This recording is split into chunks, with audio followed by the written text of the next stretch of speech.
Welcome to Enlightenment Unknown, Life of a Spiritual Nomad. Join Reiki Master and Quantum Healing expert Wes Coons as he guides listeners through the depths of self-discovery and spiritual enlightenment to uncover the version of you we haven't met yet.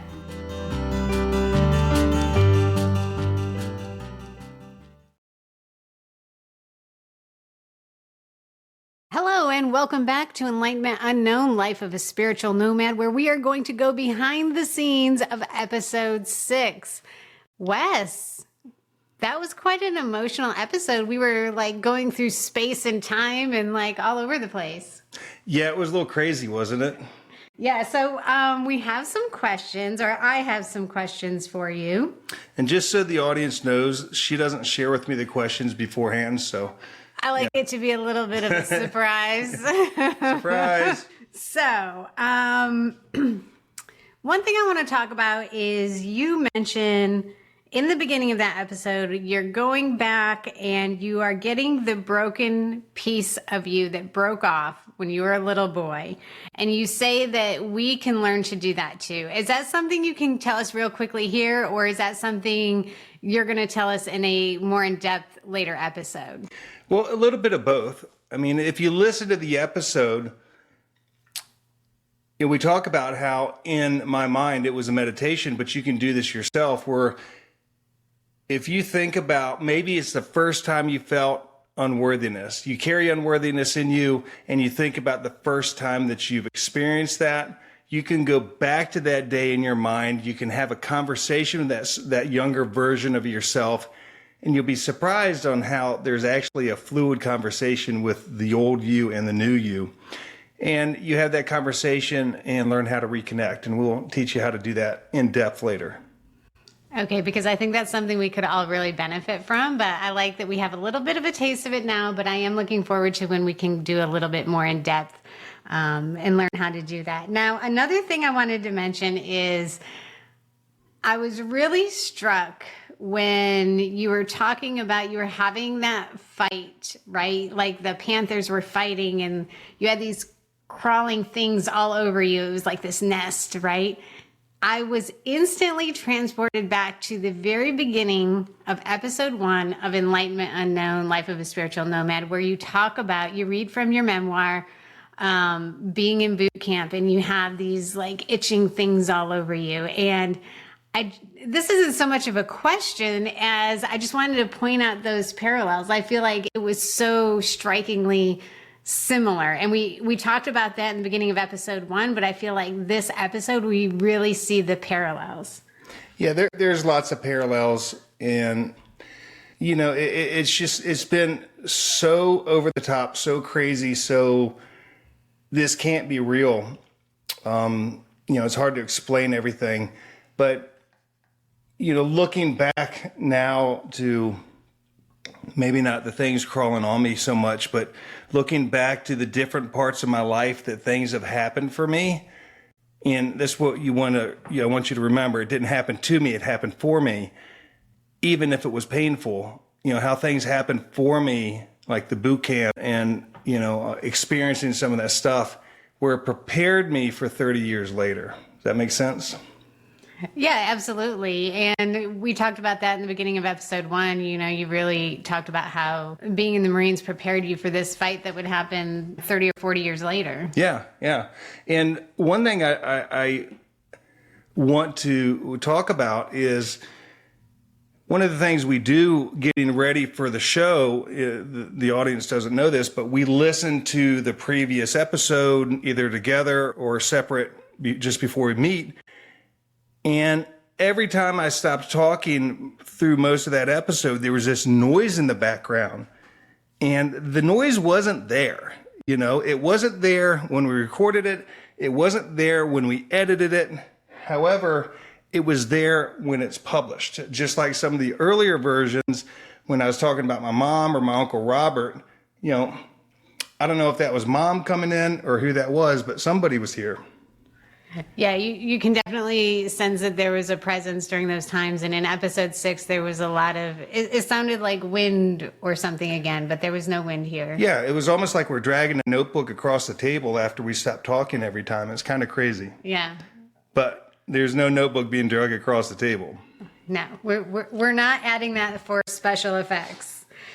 All right, so next, I wanted to talk about, you talk about your daughter and how she was not doing well. She'd been in the hospital for 12 days, and that's when you really went on this journey to help heal her. And you didn't tell her that you were doing this, and she had called you, or you called her the next day, and she was like, yeah, just around 6 o'clock, I instantly felt better. Did you ever discuss with her what happened, or is she going to learn about this for the first time on the podcast? Well, you have to consider she'd have to listen to the podcast. So I don't know if Sydney's doing that, but I did share with her later on, and she has, at that time, my ex-wife and I, that was still pretty fresh. So we weren't super, super close during that time. And, when you get through divorce, sometimes just life gets in the way. And, we've rekindled that relationship, and we've talked about it in detail. And, it's funny, she'll text me once or every couple of weeks, hey, Daddy, can you clear me? Can you do some energy work on me? And so, it's gone from you sound crazy to she knows what healing work I do. It's really cool. Yeah, I like that. And speaking of that, you guys can reach out to us on Instagram. Yeah, and we've been getting a lot of people reaching out, so thank you. That's been fun. And one thing I wanted to share in that episode that I didn't, when I'm telling the story, I don't have notes in front of me. I'm going off my memory, and it gets a little emotional, but when I got off the table, when I was done with Sandra Grace, I had indentations on the palms of my hand and my knees. So think about if you were to get on your hands and knees on gravel, after a few minutes you get up, those indentations are going to be on your skin. And I don't know how to explain that. If it wasn't real, how did that happen? And how did I see everything that was so accurate? Because it's described in the Bible. When we went back and looked at it, in my mind, because I've gone through it in my mind 1,000 times, if I was making it up or it was just some random hallucination, why would there be 2 other people being crucified? Yeah, because that's something, I grew up in the Catholic Church, and I don't know about everyone else, but I never knew that there were additional people at the time being crucified. Yeah, there was 3 of them. And the one thing I didn't talk about in there is when I was doing that, I reached up and actually, I touched his foot. And I felt him when he was there. And, it didn't come to me when I was telling the episode, but, after we'd finished it, I told Andrea, I said I'd forgotten to share that part. It's been probably 5 or 6 years, and I don't share that story often. And, just what an extraordinary day. That day, I remember just leaving there being so awestruck and not understanding what was going on. Because the reality is everything in my life was falling apart. Everything was fucking falling apart. And then this shows up, and it's so beautiful and so scary at the same time. And, it was exposing me to a reality that is real 100%, but it's just shoving everything down my throat all at the same time. It was just very, very painful for me.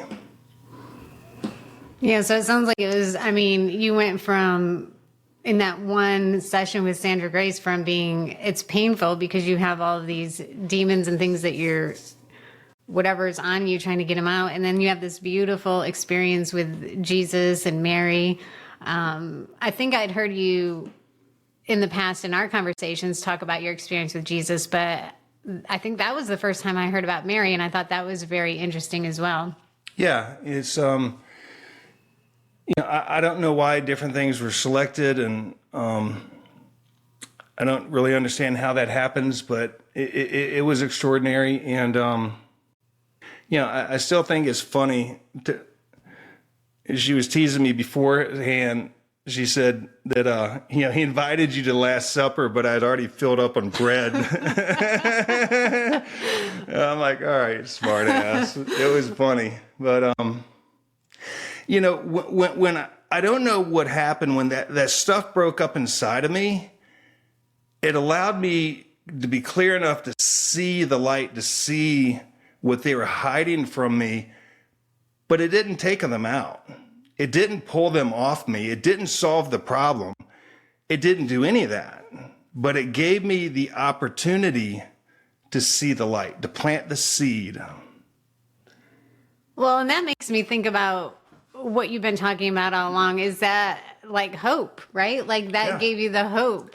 Yeah. And that's what we talk about in the show is, planting a seed. Somebody goes into the rehabilitation facility or for a couple of days to detox, they're planting that seed of there is an opportunity for you once they get it clean and sober enough to hear it for a minute. That seed may not grow right that second, but it's been planted. And they planted that seed in me. And I'm like, wait a minute, because I've been questioning if I'm seeing all these demons and seeing all this stuff and I'm not the only one seeing them and I've got pictures. And so it's not like I was just seeing it and nobody else could see it. And then there was no photos. So, in my mind, it was building the bridge to connect with God or Jesus or whatever you want to call it. And, that was just the time for me to see. But my faith had to be powerful enough for me to be able to see that, to break through the junk. And my faith for me wasn't there, but don't fuck with my kid. You don't mess with somebody's children.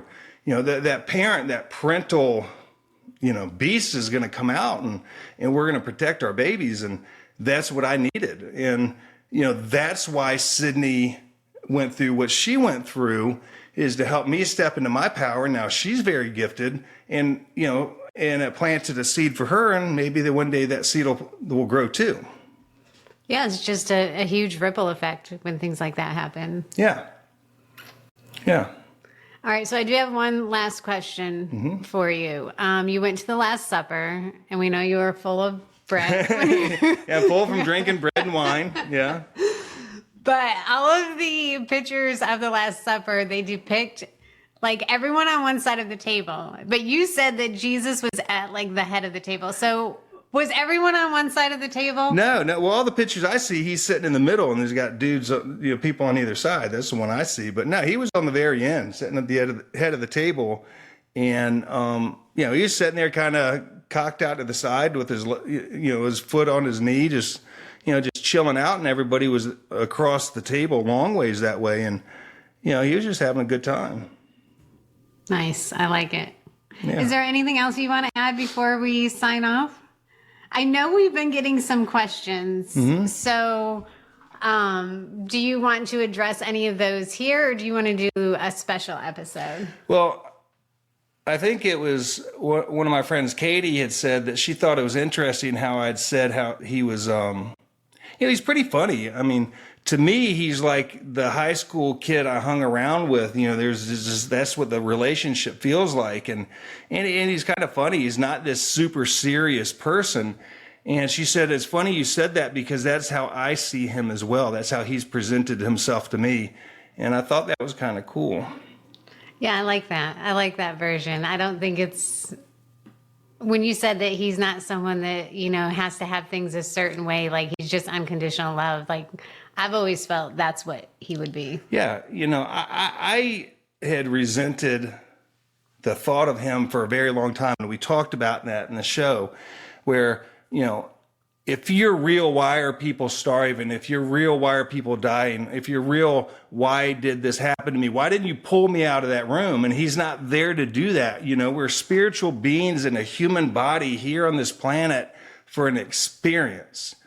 Somebody said this to me the other day. They said, so Wes, you're an angel in heaven and time is infinite. So 60 or 80 years to you up there is probably a second. And you're given the opportunity to come to this planet, feel every feeling and emotion, experience what it's like to be a human being. And you say, yeah, I'm going to do that. And then they come down here and they have these experiences. And that made sense to me. It just makes sense to me. And, the other thing is we're presented that Jesus is,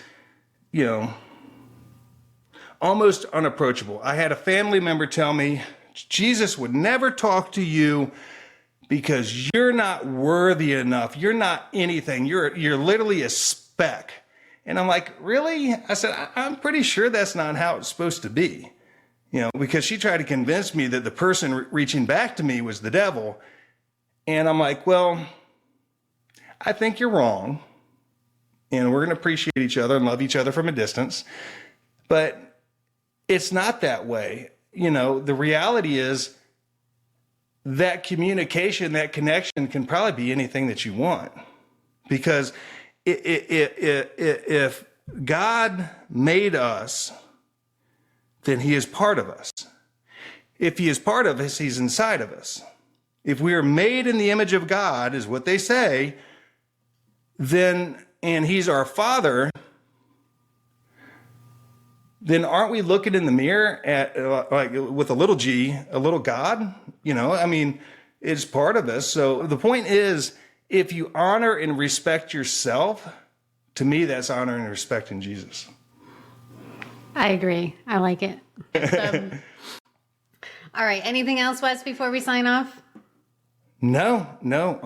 Thank you. I'm looking forward to the next episode. It's going to be fun. We're going to go through with talking about Sandra Grace and some of those experiences that more will be revealed. Yes, more will be revealed. So until next time, thank you. Thank all of you for listening. Wes, thank you for sharing your story. And if you have any questions you would like to reach out to Wes, we'll cover them here. And you can reach out at vbhealer.com or on Instagram at vbhealer. That's VB as in Virginia Beach. Thank you.